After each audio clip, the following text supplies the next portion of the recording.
சிறகுகள் புத்தம் புதிய மெகா தொடர்.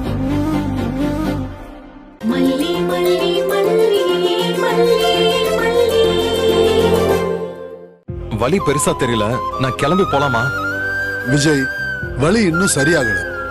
பெயின் கில்லர் இன்ஜெக்ஷன் போட்டிருக்கிறதுனால வலி தெரியாம இருக்கு. உங்க கால் பிராக்சர் ஆயிருக்கு. 2 நாளாவது நடக்காம இருந்தாதான் கால் செட் ஆகும். டாக்டர், என் பிரச்சனை என்னன்னு சொல்லி இப்படி பண்றீங்களா டாக்டர்? என் பொண்ணை காணோம் டாக்டர், நான் அவளை தேடி போகணும். விஜய், நீங்க போலீஸ்ல கம்ப்ளைண்ட் பண்ணிருக்கீங்கல்ல, போலீஸ் தேடுவாங்க. உங்களை போக வேண்டாம்னு சொல்லல, உங்க காலை குணப்படுத்திட்டு போங்கன்னு தான் சொல்றேன். யார் தேடினாலும் என் பொண்ணை நான் தேடுற மாதிரி வருமா டாக்டர்? மத்தவங்க எல்லாம் அப்படி தேட மாட்டாங்க டாக்டர். நீங்க அப்படி நினைக்க வேண்டாம் விஜய். ஒண்ணுனாலே எல்லார் மனசும் பதறதா செய்யும். சி மிஸ்டர் விஜய், கண்டிப்பா தேடுவாங்க. சார், விஜய்க்கு என்னாச்சு? நீங்க யாரு? நான் என்னோட friend Guna sir. Mister Guna, அவர் கால்ல பிராக்சர், வேற ஒண்ணு பெருசா இல்ல. ஆனா ஒண்ணு, நான் போகணும்னு சொல்லிக்கிட்டு இருக்காரு. நீங்க தான் அவரை பாத்துக்கணும். 2 நாளாவது ரெஸ்ட் எடுத்தாதான் உடஞ்ச எலும்பு செட் ஆகும். சார், நான் அவனை பாத்துக்கிறேன் சார். அவனுக்கு ஒரு எமர்ஜென்சி இருக்கு. ஆனாலும் அவன் கூட டிஸ்கஸ் பண்ணி நான் இருக்க சொல்றேன் சார். ஓகே, நான் வரேன். Take care Vijay. டேய் விஜய், உன்னை பைக் எடுத்துட்டு போகாதுன்னு எத்தனை வாட்டி சொல்லியிருக்கேன். உனக்கு இருக்கிற பிரச்சனையில உன்னால கவனமா பைக் ஓட்ட முடியுமா? எதுக்குடா பைக்ல போன? சோசியல் மீடியால அட்வர்டைஸ்மெண்ட் பண்ணிருக்கேன்டா.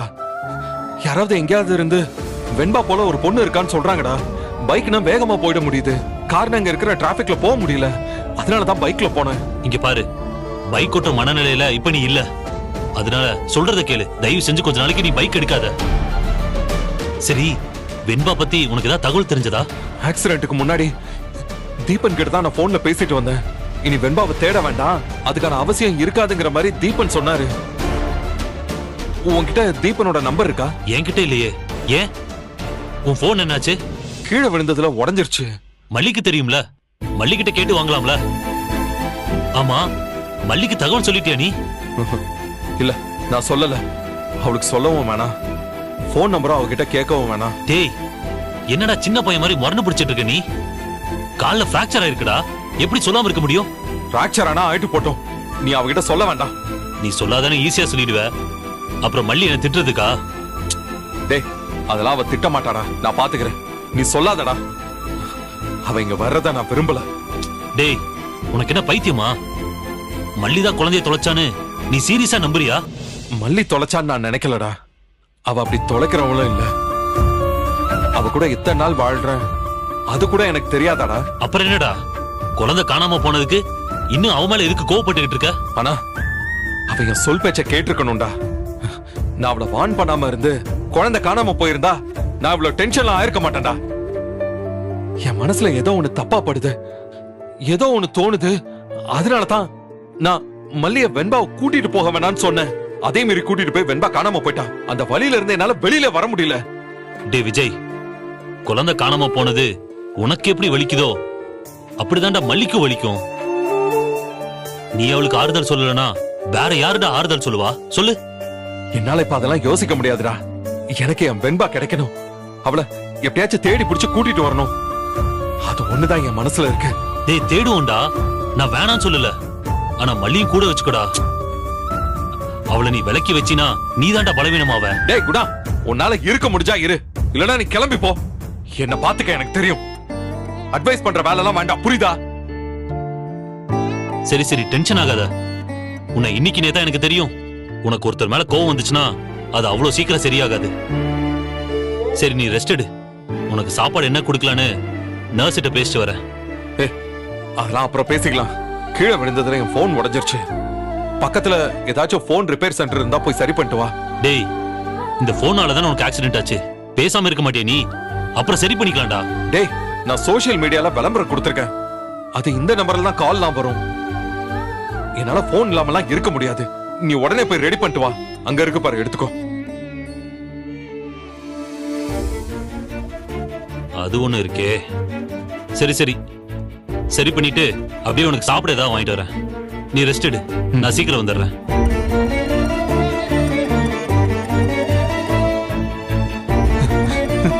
வெண்பா, நீ எங்க செல்லம் இருக்க? டாடாவை இப்படி தவிக்க விட்டுட்டு போயிட்டே செல்லம். நீ சாப்பிட்டியா? உன்னை கூட்டிட்டு போனவங்க உன்னை பத்திரமா வச்சிருக்காங்களா இல்ல கொடுமைப்படுறாங்களா? டாடாவால தாங்கிக்க முடியல செல்லம். டாடா எப்பவும் சொல்ற மாதிரி நெருக்கடியான சமயத்துல கண்ணை மூடிக்கிட்டு ப்ரே பண்ண. நிச்சயம் டாடாக்கு ஏதாவது க்ளூ கிடைக்கும். டாடா உன்கிட்ட வந்துருவேன். நீ தைரியமா இரு செல்லம்.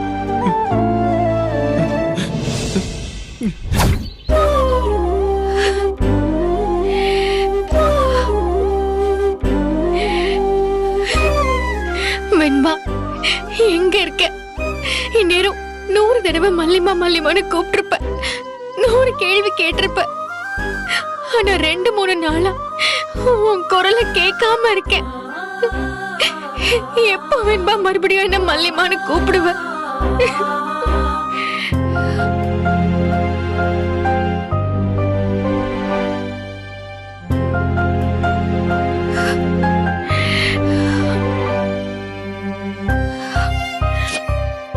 இந்தா மல்லி, பாலை குடி. வேண்டாம் அண்ணி. மல்லி, நான் நேத்தே சொல்லிருக்கேன், இனி நான் எப்பவும் சாப்பிட கொடுக்கறத வேண்டான்னு சொல்லவே கூடாதுன்னு. ஏன்னா இப்ப இருந்து நீ சாப்பிடுறது உனக்கு சாப்பிடுறது இல்ல, உன் குழந்தைக்காக நீ சாப்பிடுறது. குடி. என்ன சொன்னா? ஏதோ புதுசா வித்தியாசமா சொன்ன மாதிரி இருந்துச்சு. என்ன சொன்னா?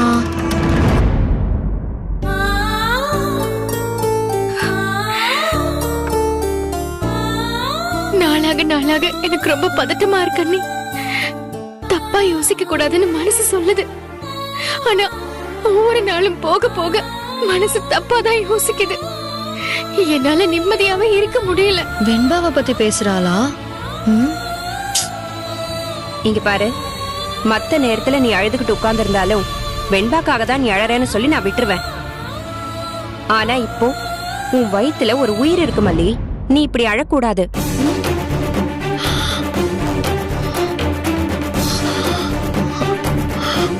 வயித்துல உயிர் இருக்கா? அப்போ இவ கன்சீவா இருக்காளா? அதான் 2-3 தடவை மயக்கமா இருக்குன்னு சொல்லிட்டு இருந்தா. அட கள்ளி, இவ்ளோ பெரிய விஷயம் நடந்திருக்கு, திருட்டு கழுத அசால்ட்டா மறைச்சிருக்கா.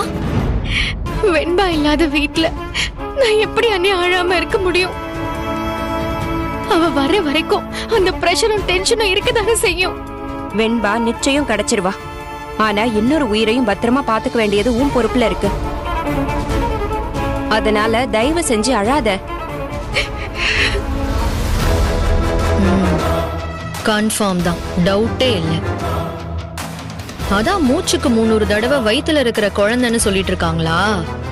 இத்தனை நாள் வெண்பா மட்டும் போதுன்னு சொல்லிட்டு இருந்தா, இப்போ புதுசா ஒரு குழந்தைக்கு தாயாயிருக்கா. இந்த விஷயம் விஜய்க்கு தெரியுமான்னு தெரியலையே. சரி, நேராவே கேட்டு பாப்போம்.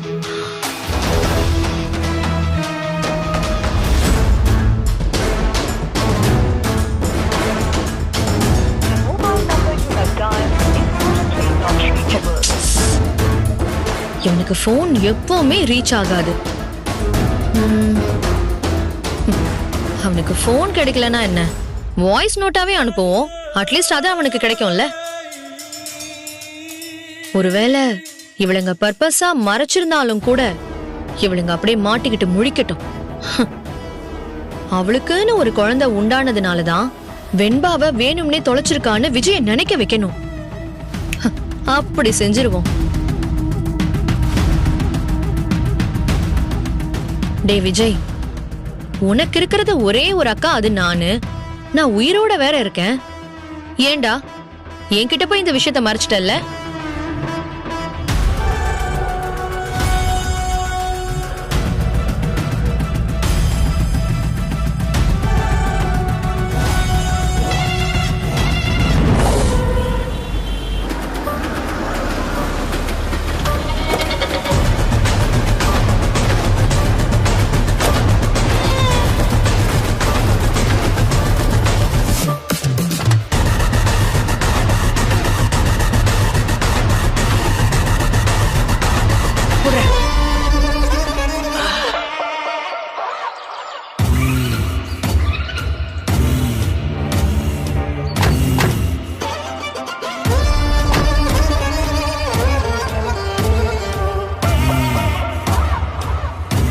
இங்கதான் வர சொன்னாங்களாடா?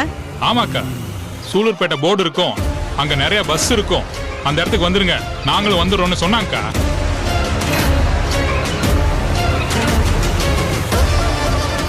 டேய், போலீஸோட எதுவும் வந்துட மாட்டாங்களே? அக்கா, இவ்வளவு நேரம் நான் சொன்ன விஷயம் எல்லாமே சரியா தானே இருந்துச்சு. அதே மாதிரி இதுவும் நடக்கும், நீ பயப்படாதக்கா. குழந்தைங்களை வண்டியில வச்சுக்கிட்டு வெயிட் பண்ண முடியாதுடா. போலீஸ் இங்க வந்து கேட்டா என்னடா சொல்லுவ? ஃபுட் பாய்சனிங் ஆஸ்பத்திரி கூட்டு போறேன்னு சொன்னா நம்புவாங்களா? குழந்தைங்களை கைமாத்த வரவங்க முன்னாடி வந்து காத்திருக்க வேணா? நம்ம ஊரா இருந்தா ஏதாவது சொல்லி சமாளிச்சுக்கலாம்டா. மொழி தெரியாத ஊர்ல என்னடா செய்யறது? அக்கா, அப்படிலாம் நம்மள விட்டுற மாட்டாங்கக்கா, பயப்படாதக்கா.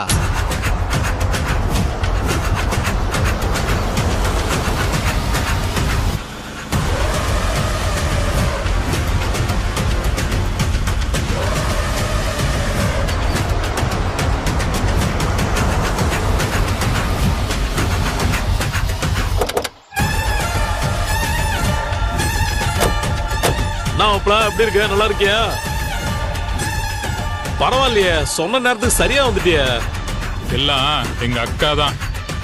பேரு கலாவதி. அக்கா வணக்கங்கா. வணக்கம் தம்பி. பாபு, அக்கா எந்த விஷயத்த பண்ணாலும் பக்காவா பண்ணுவாங்க. இங்க நிறைய பேருக்கு குழந்தைங்களை வேற வேற விஷயத்துக்கெல்லாம் சப்ளை பண்ணிருக்காங்க. இந்த வேலைக்கு இப்பதான் வராங்க. You are welcome to our பிசினஸ்கா. இங்க கோடி கோடியா சம்பாதிக்கலாம், கவலையே படாதீங்க. இது ஸ்டார்டிங் தான். எங்க பாஸுக்கு உங்க சர்வீஸ் புடிச்சு போச்சுன்னா நிறைய வேலை போட்டு கொடுப்பாரு. சொன்ன தேதி மாறாம குழந்தைங்களை கொண்டு வந்து சேர்த்துருவேன். ஏன்னா நான் போற இடத்துல எல்லாம் குழந்தைங்க அப்படி வந்து என்கிட்ட ஒட்டிக்குவாங்க. அப்படி ஒரு ராசி எனக்கு. அப்படியா? சூப்பர்க்கா. உங்களை மாதிரி ஆளதான் நாங்க தேடிக்கிட்டு இருந்தோம். நிறைய டிமாண்ட் இருக்கு, எங்களால சப்ளை பண்ணவே முடியல. குழந்தையெல்லாம் வண்டியில மாத்திடலாமா? மாத்திடலாம். டேய், அவங்களை எல்லாம் இந்த வண்டியில ஏத்து. சரிக்கா, போ.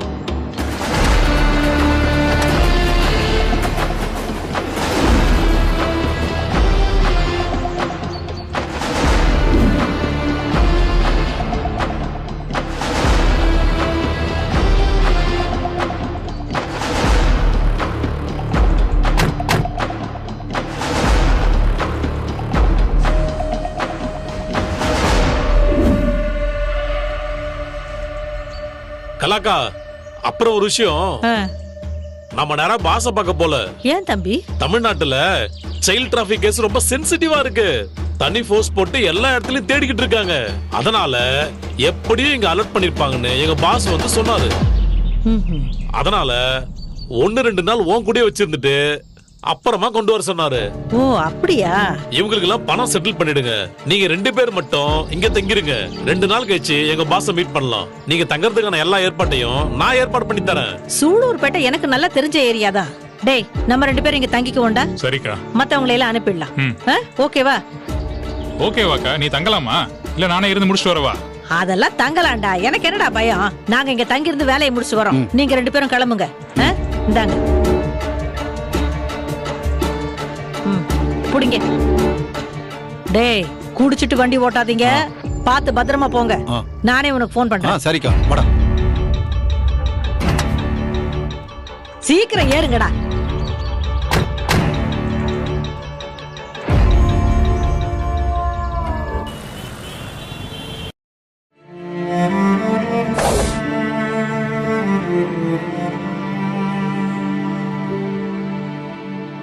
Sister, sister, sir. Sister, drips முடிஞ்சிருச்சு பாருங்க.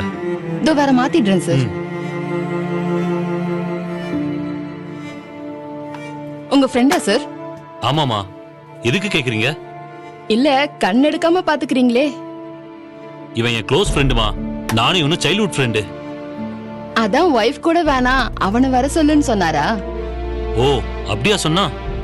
ஆமா, ஏன் வைஃப வர வேணான்னு சொன்னாரு?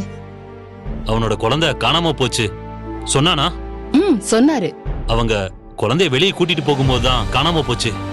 அதனாலதான் அவங்க மேல கோவமா இருக்கான். எந்த அம்மாவது குழந்தைய வேணும்னே தொலைப்பாங்களா? இது என்ன சார், ரொம்ப தப்பா இருக்கு. சில சமயம் தப்புன்னு அறிவுக்கும் தெரியும், புத்திக்கும் தெரியும். ஆனா மனசு பிடிவாதமா ஒரு பொய்ய நம்பும். அப்படிதான் இவனும் நம்பிக்கிட்டு இருக்கான். ஆனா ரொம்ப நல்லவன். பொண்ணு மேல உயிரே வச்சிருந்த மாதிரி ஒய்ஃப் மேலே உயிரே வச்சிருந்தான். இப்பதான் திடீர்னு இப்படி ஆயிட்டான். அவங்க ஒய்ஃப் தான் ரொம்ப பாவம் சார். இவரே இப்படி வருத்தப்படுறாருன்னா அவங்க மனசு என்ன பாடுபடும். அதுலயும் இப்படி அடிபட்டதை கூட சொல்லக்கூடாதுன்னு சொல்றதெல்லாம் ரொம்ப பாவம் சார். அவங்க அதை நினைச்சு நினைச்சு காலத்துக்கும் வருத்தப்படுவாங்க. சரியாகும், சீக்கிரம் சரியாயிடும். ஆமா, இப்படி தூங்கிட்டே இருக்கானே, ஓகேவா? அவருக்கு பெயின் கில்லர் இன்ஜெக்ஷன் போட்டிருக்கோம்ல, அதான் தூங்குறாரு. அது மட்டும் குடுக்காம இருந்திருந்தா இந்நேரம் வலியில துடிச்சிருப்பாரு. எப்ப கண்ண முழிப்பான்? காலையில தான் சார் கண்ணு முழிப்பாரு. ஒண்ணு சாப்பிடல, அதான் கேட்டேன். அதான் ட்ரிப்ஸ் போட்டிருக்கோம்ல சார், சாப்பிடலன்னா பரவாயில்ல. ஏதாவது பிரச்சனைனா கூப்பிடுங்க.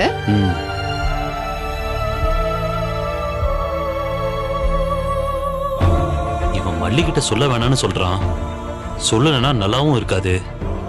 நிச்சயம் மல்லி வருத்தப்படுவா. இப்ப என்ன பண்ணலாம்? மெதுவா நாகு காதுல விஷயத்த போடுவோம். நாகு சொன்ன மாதிரி இருக்கும், நம்ம மேலயும் பழி வராது.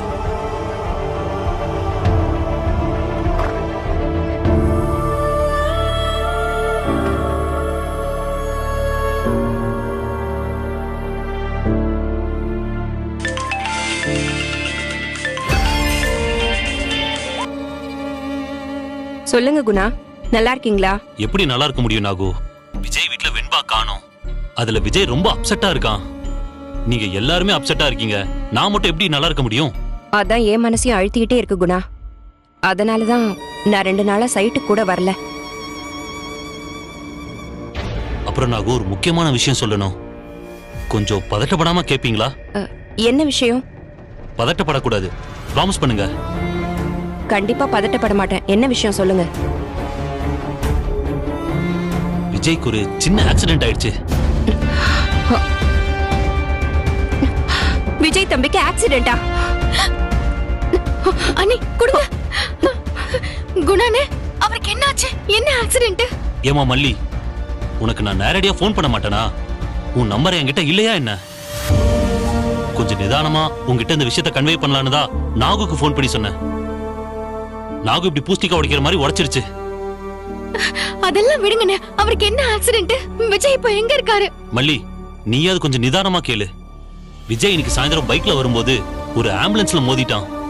கீழே விழுந்ததால கால்ல பிராக்சர். பெரிய அடியானே? பெரிய காயமா? ஏர்லைன் பிராக்சர்னு சொல்லுவாங்கல்ல, அதுதான். அதனால கட்டு போட்டு ஹாஸ்பிடல்ல அட்மிட் பண்ணிருக்காங்க. வலிக்கு மாத்திரையும் கொடுத்திருக்காங்க. அண்ணே, நீங்க உண்மையதான் சொல்றீங்களா? பெருசா அடிபட்டு நீங்க அதை என்கிட்ட மறைக்கல.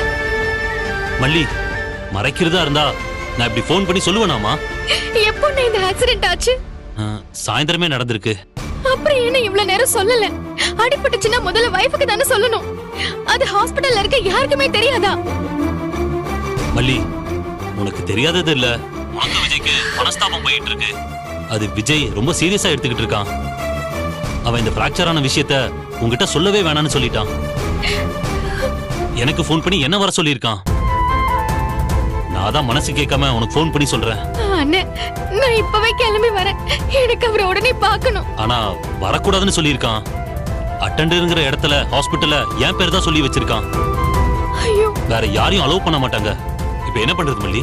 அண்ணே, இப்ப அவர் என்ன பண்ணிட்டு இருக்காரு? பெயின் ஜாஸ்தியா இருக்கிறதுனால ஒரு வலி ஊசி போட்டிருக்காங்க. அதுல அவன் நல்லா தூங்கிட்டு இருக்கான். எனக்கு தெரிஞ்சு அவன் எப்படியும் காலையில தான் எந்திரிப்பான். அண்ணே, அப்ப நீங்க ஒண்ணு பண்ணுங்கண்ணே. ஒரு எமர்ஜென்சின்னு சொல்லிட்டு நீங்க அங்க இருந்து கிளம்பிடுங்க. நான் ஹாஸ்பிடல்ல பேசிட்டு அங்க வந்து இருந்துக்கிறேன். நிச்சயமா நாளைக்கு கண் முழிச்ச உடனே அவன் என்ன திட்டுவான். பரவாயில்ல, நான் வாங்கிக்கிறேன். அதுக்காக இந்த விஷயத்த உன்கிட்ட மறைச்ச பாவத்துக்கு நான் ஆளாக விரும்பல. நீ கிளம்பி வாமா, எதா இருந்தாலும் பாத்துக்கலாம். பாருங்க, நீ என்கிட்ட சொல்லக்கூடாதுன்னு சொல்லியிருக்காரு. என்னையே இவ்வளவு தூரம் வெறுக்கிறாரு. நான் பாத்துக்காம அவரை வேற யார் பாத்துப்பா? மல்லி, இப்ப அதெல்லாம் பேசுறதுக்கு நேரம் இல்ல. நீ முதல்ல கிளம்பு. சரிங்க நீ, நான் ஒரு ஆட்டோ புடிச்சு போறேன். அங்க போயிட்டு பேசுறேன். ஏதாவது வேணும்னு சொன்னா நீங்க கொண்டு வந்து கொடுத்துட்டு. சரிம்மா, நீ முதல்ல கிளம்பு. மெதுவா போ.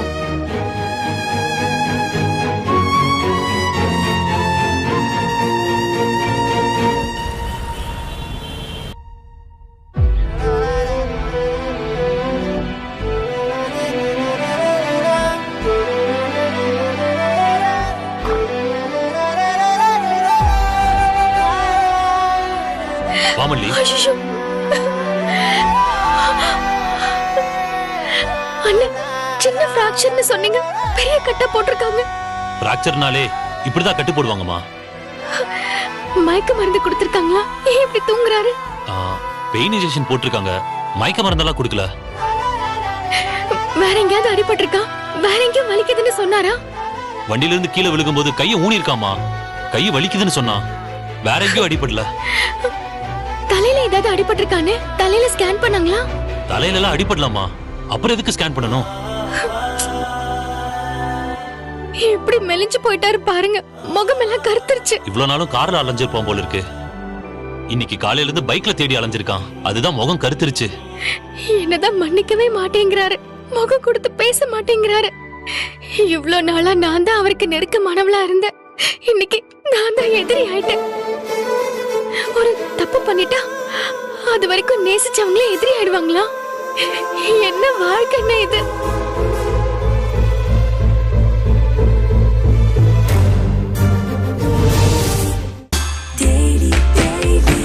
Taste Daily. Taste the Daily. Taste Daily. Taste the Daily. இந்த வீடியோ உங்களுக்கு பிடிச்சிருந்தா லைக் பண்ணுங்க, ஷேர் பண்ணுங்க, காமெண்ட் பண்ணுங்க. மறக்காம சரிகமா டிவி ஷோஸ் தமிழுக்கு சப்ஸ்கிரைப் பண்ணுங்க.